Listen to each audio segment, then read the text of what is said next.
I walked out on my wife after 5 years. Her family turned my home into a nightmare. I am 38. Left my wife, Kelly F. 38, today. 5 years together. For married. I have battled her lack of boundaries about her family for the past 2 years. I understand that they are very close-knit, but she never paid attention to how their dynamics affected our relationship. I experienced every just no family situation. My food was eaten, showing up uninvited, meddling, you name it. 9 months ago, Emil and Phil began divorce proceedings. He cheated, fell madly in love with a side chick with whom he's lived for the past 15 years, and he decided that he wants to get remarried. He kicked everyone out of the house. It was an emergency, so I agreed to help out. I so fucking regret it. I had to take 4 people in, but they couldn't think to avoid constantly pissing me off. I got sick of finding them using our private bathroom. They had complete access to the other full bathroom by the hallway. Sil started taking naps on our bed, which is creepy because a bed is too personal. I came home late, and we had to wake her up and still waited for her to snap out of her groggy state so that she could walk out. It lasted for 3 months, but the problems persisted. No matter how many times I told my wife and even told them, they still showed up at random hours. Even if I didn't run into them, I know she was allowing them to come over. I hated their presence. They would eat my snacks and get on my expensive recliner chair, which again, they didn't contribute a penny for. I had a mini orchard that they picked empty. Things got so tense that I blew at her in front of them. They left, we had a fight, and I ended up sleeping in a hotel. I warned her many times about being fed up and needing her to support me. She acted like I was demanding that she abandoned her family. Today, I came home to find her brother's car blocking the entrance. Not on the side and not even on the driveway, just right in the middle where my only option would be to get on the lawn. I go inside, and he's laying with his shoes on the couch. He gave me this fresh smile like he's untouchable. I went to our bedroom and packed as much of my belongings as possible and ignored her pleas to talk. There's nothing else to talk about. I already called a few lawyers, but haven't received any replies yet. She cried, but at this point, I have no empathy. I don't even know if I overreacted or if I needed to discuss this in private. I feel defeated and angry, and I also hate her family with my soul. They knew they were hurting our relationship, and they didn't care. She knew that I'm a private person who hates being invaded. I helped them because I love her, and I didn't have the balls to let them go to sleep in their car. We don't have kids, but there are so many things that will be left undone. I loved her so much, but I just can't do this. She called me immediately after I left, and I told her that my decision is final. She sounded shaken, but I told her that right now, I despise her and will never be able to sleep next to her again. Sorry for any typos. I have a migraine right now. I'm just coming here because I just want to ask if leaving the way that I did was an asshole move, and maybe I should have announced my intention of ending our marriage after her brother was gone. I, 19F, have been with my boyfriend, 22M, and let's call him Jonah, for 5 years, and we have a 4-year-old Anna. He's a good dad, don't get me wrong. He loves our kid, plays with her, and helps out when it's his turn for the most part. But sometimes, it feels like he just does what he wants, and I'm the only one who actually has to be the responsible adult in this situation. Like, I don't care that he still hangs out with his friends. I do too when I have the time and want him to have fun or whatever. But when they come over, they get way too rowdy. They'll be drinking, blasting music, smoking, weed, not cigarettes, but still I don't want that around my kid, and just being loud. I've told him a million times that's not the kind of energy I want our daughter around, and he just acts like I'm being uptight. So when I know he's having a chill night with them, I usually just take Anna to my parents' house so she doesn't have to deal with it. This time, I was actually excited to get out of the house for another reason. My best friend's birthday. She's been talking about this specific cake for months, a chocolate cheesecake stuffed sheet cake, which, BTW, took me forever to get right. So we agreed I'd make it for her birthday. I was so happy with how it turned out. Baking's one of the few little things I got in between taking care of Anna and online school, so I get really happy and proud about it when I get to it, whether it's just for fun or for someone else. I spent hours making this cake. It was perfect. Before I left from my parents' house, I made it very, very clear to my boyfriend, do not touch this cake. It's for a friend. He kinda laughed and went, yeah, okay, babe. Like I was being weird for even saying it. I come back the next morning, go to grab the cake, and half of it is gone. Like, a whole side of it just destroyed. I did have the thought maybe he would have cut himself a little piece, which would have still pissed me off, but whatever. But no, his friends got into it too. I asked him what the hell happened, and Jonah just shrugged and told me that they had the munchies. Like that was some kind of valid excuse. I was so mad. I told him I spent hours on it, that it was literally my best friend's birthday cake, and that I had specifically told him not to touch it. And he had the audacity to go, "Babe, it's just some cake. Why are you acting like this?" Like, I don't know. Maybe because I put so much effort into it, and now I have nothing to bring to my friend's party. He kept going on about how I was blowing shit out of proportion and how I could just make another one. As if I even have the time to do that and for it to be ready for the party. We kept arguing about it until he rolled his eyes at me and told me if I was going to act like that over cake, then I could stay with my parents. So yeah, he kicked me out. I barely had time to grab my things and our daughter because he was practically shooing me out of the door and leave. Now I'm back at my parents' house, feeling so stupid for even being surprised. And of course, now Jonah's texting me acting all confused like he never did anything. He's saying, "I just needed space to cool down, and I didn't mean for you to actually leave." I felt pretty justified until my mom told me basically that I need to let things like this and not overreact so much over mistakes. My mom is usually right when she tells me things like this. So yeah, obligatory throwaway. When my husband, R, and I first moved in together, we started putting a percent of our earnings into a joint account to cover rent, bills, etc. He explained he had a side business and insisted that his money from it was his for his personal use. I was fine with this arrangement. The first few years together, he was doing pretty well, in the realm of $300-500 PW. However, over the last couple of years, it's really dropped off. He's had a few issues with orders and demand, but whatever the reason, he's been getting maybe up to $50 on a good week, often nothing. Meanwhile, I began my own side gig last October, which really took off to my great surprise. When I started, I said that I would use any profits I for fun experiences, thinking it would be a couple hundred a month. I'm around the 8K mark for sales, of which I've used to fund family days out, make birthdays and Christmas a little grander, and I've also put down a deposit on a holiday which I was completely on board with. But now R is getting bitter about how well I'm doing. He'd made a few snide comments, but now it feels like outright disdain. I bought our son an iPad for his birthday this week, and this sent my husband over the edge. It's unfair that he hasn't bought himself so much as a new video game in months, but our son gets an iPad, etc. Tonight it turned into a fight about how I'm buying all these lavish things when he can't afford them anymore. He told me that because I'm now getting all this extra income, I should be putting more into our joint account so that he can keep more of his paycheck for himself. I must stress that all our bills are covered, and he does have money each week left over from his salary. It's only been since launching that I've had the ability to splurge, whereas previously I had to save for bigger things. So I refused. He had set the rule that his side earnings were just for him, and it's only fair that the same rule applies to me. There were months where he was making thousands a month, and we never changed our budget. I've spent years watching him buy new computers, consoles, an ungodly amount of money on card games, and I've never complained. It's not reasonable to try and change the rule now that it doesn't suit him, and it's not like he's not benefiting from the experiences and holiday.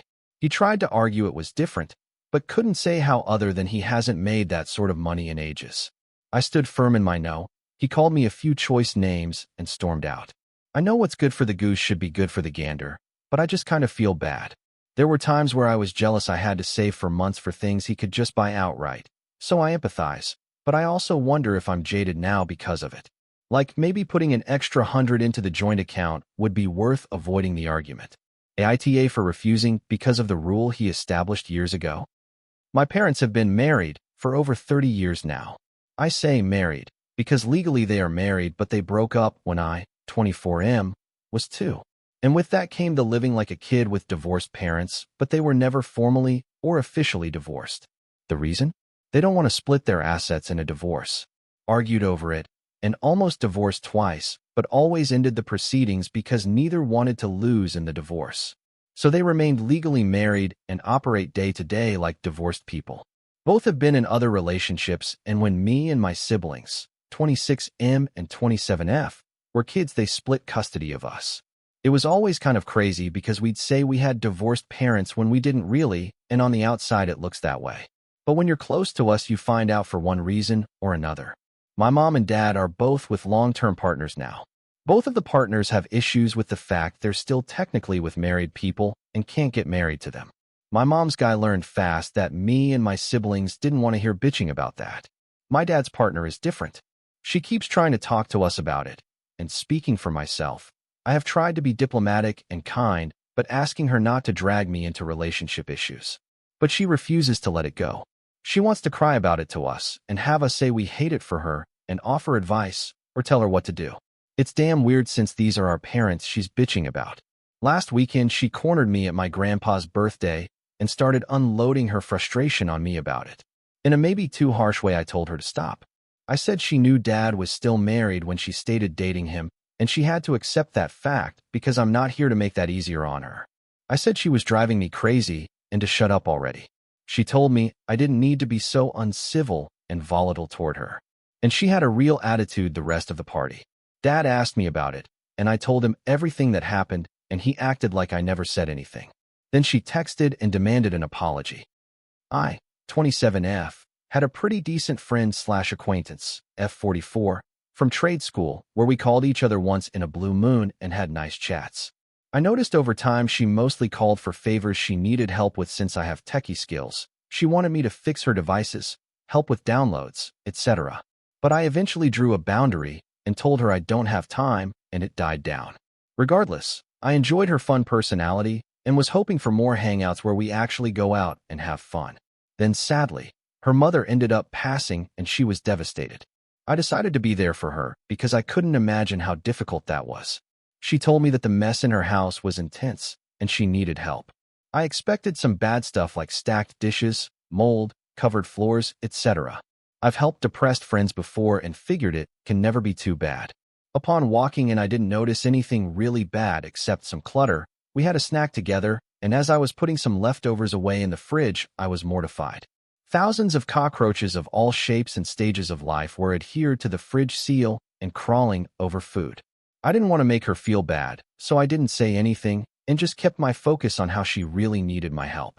Let's start in the living room. And as I walked in there, my body sank. The room was stacked to the ceiling with boxes, plastic bags, junk, old food. It just didn't seem safe, and it also didn't feel real. There was only a thin, curved pathway to get to the bedroom, otherwise the room was sealed to the brim with trash. Regardless, I took a garbage bag and started throwing stuff away that didn't look valuable, but she kept coming up to me and saying, "Hey, don't throw that away, it can come in handy," as I was holding old canned food from 2020. At the end of it all, she mentioned this as the first time in a while she had a great time, and I told her I was glad to help, but in my mind vowed to never come back again. I was going to let her know my feelings and how bad this all was the next time she asked for another hang. However, after arriving in front of my house, I got the heebie-jeebies and took off all my outer clothes and shook out my bag, and 2 live roaches fell out. I freaked out, had an anxiety attack, and upon entering my home got naked and bagged all my stuff to quickly wash it. I had a split reaction in that moment and just blocked her outright with no warning. I feel bad for blocking her. She has since called me from multiple numbers, and I've had to block each number. I know a no-warning block is harsh and I regret it, but I had no idea how to handle this situation and was worried she would hit rock bottom if I was honest with her. So tell me straight, AIDA? To catch up, my brother is a pig and destroyed my home. This led to me figuring out my whole family kind of sucks. He ended up leaving with his barely legal girlfriend, leaving his newborn and ex whom he was cheating on. You can check my post history for context. Well, after all of this, I have not talked to anyone in my family at all, but kept in contact with his ex and have been spending a lot of time with the baby. I have never liked his ex. She was with him for a reason. I think the only reason they lasted for years instead of my brother's usually couple of weeks or months before the girl runs screaming is because she is, in a lot of ways, like him. Even knowing that I kept contact like a dummy because I felt so awful over the kid being left, and I secretly think they are doomed because of their goofy parents. I know how horrible it is to think that. I wanted to be a positive force in the kid's life. Well, my brother found out somehow that I have been around the kid and somehow got my new number, which totally perplexes me because no one in our family has it. He called me and cried that he does not want me around the kid because I will never do to his child what I did to him. This confused me because 1. When he left, he declared his ex must have cheated and the child was not his. They clearly are. So why is he saying, his child, and two? I have never done anything to him. I was made to be his mom, which is crazy because he is older, but never even given the authority to correct him. So I spent my life chasing after him, cleaning up all his mistakes whilst he tormented me and treated me so horribly. I ended up literally medically diagnosed with PTSD. I asked him what I did to him, and he said I always judged him, and even when he was a kid, I looked at him with judgment. I hung up on him right there because LOL, I judged him. No duh. I could fill books and books with all the bad choices he has made and all the horrible things he has done to others.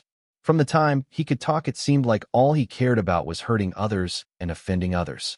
And he has never been actually punished for anything. I was the only one who judged him, and after his actions, he rightfully should be in jail. If the worst thing he has suffered is judgment, I mean LOL. I have suffered way worse, often at his hands or because of his choices. The cold truth is if it wasn't for my judgment and care, he would be gone of an OD about 1 billion times over. Or he would have called the wrong person a slur and found out the hard way. The only thing that kept him alive was me trailing after him, fixing mess after mess. He apparently talked to his ex, and she has blocked me and told me I will never be allowed to mess up their child like I messed up him. I do not need anyone to tell me she is appealing to my brother to try and win him back, and that this is two deeply broken, messed up people blaming their shortcomings on me, because it is easier than looking in a mirror. I know. Anyways, I felt something snap in me, and it was like all my care, anxiety, and worry drained out of my body. I do not care about this anymore, or any of them. I changed my number again, limited my context list even more, and when I can, I am moving. I will not be providing any more updates on him or my family, because I do not care about these people anymore, and I do not plan to have contact again. Thank you for all the help. Although I didn't have control over how this revenge played out, I still smile when I recount this story and thought it would fit here. In 2010, I worked at a corner drugstore as a department lead, back when those were relevant. I was 21, I did the bare minimum, and I hated working Sundays, which were my Fridays. I will be the first to admit that I could have been a better employee, but I knew this wouldn't be my career, and I was just coasting until I graduated. Sunday, May 2nd rolls around, and I felt awful. I had already not been feeling great. That Friday, I was a bit under the weather.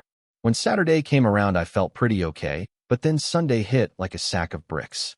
About 2 hours into my shift, I asked my manager, Ryan, if I could go home.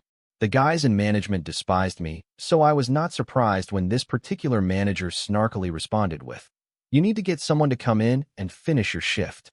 Edit TOADD. This wasn't policy. He was just being an ass about it because he didn't like me. Fine, no problem. I called one of my co-workers, and she came in for me. My boyfriend at the time was working at a hotel down the street. We shared a car, so I went to his hotel to sleep until he got off work. I slept in the lobby for 9 hours straight. We made it home, and I started coughing up blood. My boyfriend forced me to the ER that night. I was diagnosed with strep and admitted to the hospital. That Monday, the 3rd, one of the nurses informed me that I'd be in the hospital for at least a week, so I called my store to let them know. The manager I spoke with, Brad, hated me more than anyone else at that store. I told him the news. Brad, you'll be out for a week for strep? Me. Yeah. Do you want to talk to the nurse? She's right here. Brad. No. We'll see you when you get back. He was clearly irritated by the news, but there was nothing I could do. What I hadn't told him, as I didn't know at that time, is I was admitted because the hospital suspected I had something much worse. I was visited by a doctor on Monday who explained he'd like to perform a bone marrow biopsy. I had no idea what that was or why he'd want to do one except that my blood counts looked weird. I had the procedure done and continued recovering from strep. Tuesday, May 4th comes and the doctor from the day before pays me another visit. Twinkies, we got the results of your BMB back. You have an aggressive form of leukemia that requires immediate treatment. We'll be sending you to a hospital in Big City to start chemo tonight. My world was turned upside down. I called my best friends, all of whom I worked with, and invited them to the hospital to share the news. One of my friends had a shift that afternoon and broke the news to the store. Twinkies has cancer. I spent 28 arduous days in the hospital fighting for my life. My mom had visited my store a few times during my hospital stay and talked with my store manager, letting her know what was going on. My SM was very understanding and supportive. The other managers never said a word to me, my mom, or my friends about the situation. When I finally got out of the hospital, I went to my old store to pick up my maintenance cancer meds. As I made my way back towards pharmacy, bruised, bald, and with a bright purple PSCC line sticking out of my arm, I turned down aisle 10, and who do I see? Ryan, stocking vitamins. Hi, Ryan. I gleefully shouted. The look on his face was priceless. Oh my God, Twinkies, are you okay? How are you feeling? I'm great now, thank you. It's a good thing I left early that Sunday and ended up in the hospital, so they found the cancer. The whole situation was absolutely delicious. Despite everything I went through, the feeling of complete vindication when they had to face my cancer-ridden self was incredible. I never ended up going back to work there. I had to file disability because the next 5 months of my life were week-long hospital stays followed by constant transfusions, checkups, and even a case of sepsis that almost killed me. But I still remember Ryan's face, and it brings a smile to mine.